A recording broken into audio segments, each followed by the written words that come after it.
안녕하세요. 오늘 함께 살펴볼 이야기는 많은 분들이 기다려온 영화 소식입니다. 특히 그 기념비적인 좀비 영화 28일 후 좋아하셨다면 더 관심 가실 거예요.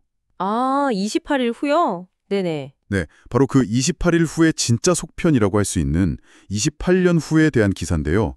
이게 6월에 개봉한다고 하네요. 벌써 그렇게 됐나요? 28년이라니. 그렇죠. 시간이 참 빠른데 핵심 줄거리가 이렇습니다. 그 28일 후 사건이 있고 나서 거의 30년 뒤예요. 바이러스 때문에 세상이 완전 뒤집혔는데 일부 생존자들이 섬에 이렇게 고립돼서 살아가고 있었대요. 네, 안전한 곳에서요? 네. 그런데 이 중에 한 명이 어떤 임무 때문에 섬 밖으로 나가게 되는데 거기서 엄청난 비밀을 알게 된다는 거죠. 감염자들은 물론이고 살아남은 생존자들까지 뭔가 변이를 하고 있다는 거예요. 네, 맞아요. 이 기사에서도 그 부분을 딱 짚고 있는데 단순 생존 이야기가 아니라 변이라는 키워드가 나온다는 거죠. 감염자만 변하는 게 아니라 생존자들도 변한다. 이건 좀 기존 좀비물이랑은 확 다른 접근인 것 같아요. 그러니까요. 이게 30년이라는 시간 동안 뭔가 큰 변화가 있었다는 거겠죠. 그렇죠. 그냥 시간만 흐른 게 아니라 바이러스랑 인류 사이에 뭔가 근본적인 생물학적인 변화가 있었을 수 있다는 걸 암시하는 것 같아요. 자, 그럼 좀 더 자세히 얘기해 볼까요? 이 영화가 특히 주목받는 이유가 뭘까요?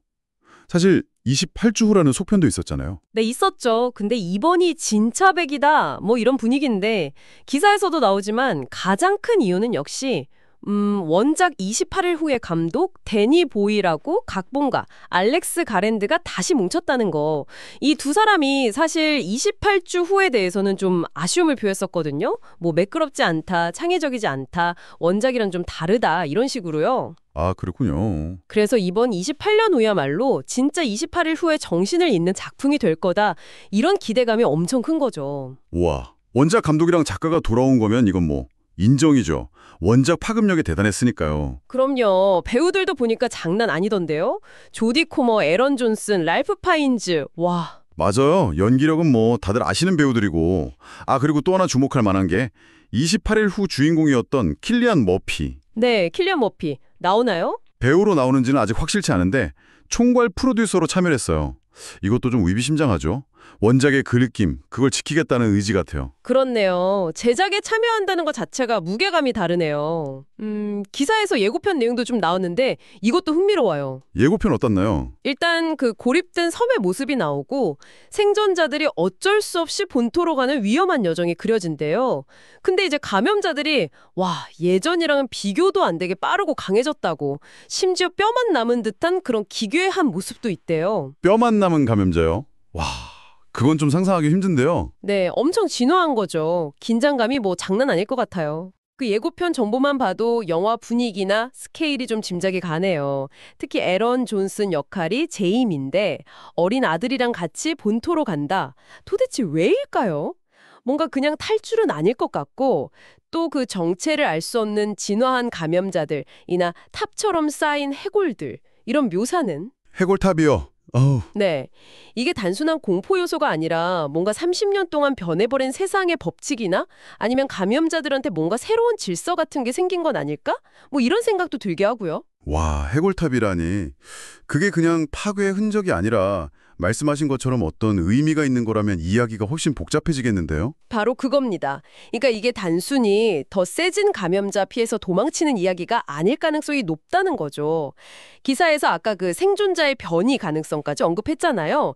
이걸 보면 어쩌면 이제 감염자와 비감염자의 경계 자체가 좀 모호해지는 그런 상황을 다룰 수도 있을 것 같아요. 생존 자체가 뭘 의미하는지, 인간이란 게 뭔지 이런 질문까지 던질 수도 있겠군요. 그렇죠. 30년이나 지났으니까요.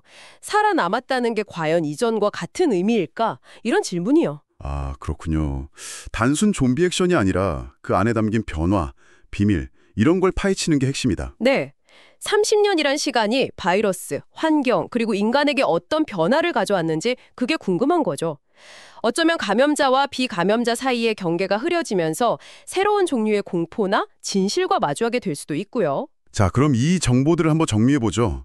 만약 여러분께서 28일 후에 그 강렬한 분위기나 좀 생각할 거리를 던져주는 걸 좋아하셨다면 이번 속편은 원작 제작진이 다시 뭉쳐서 만드는 거니까 기대를 충족시켜줄 가능성이 꽤 커 보입니다. 맞아요.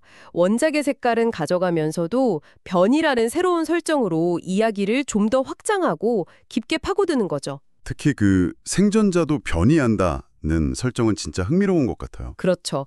극한 상황에서 인간이 어떻게 적응하고 변화하는가, 뭐 이런 더 넓은 주제로도 연결될 수 있을 것 같고요. 단순한 공포 영화를 넘어서는 질문을 던질 수도 있겠죠. 네.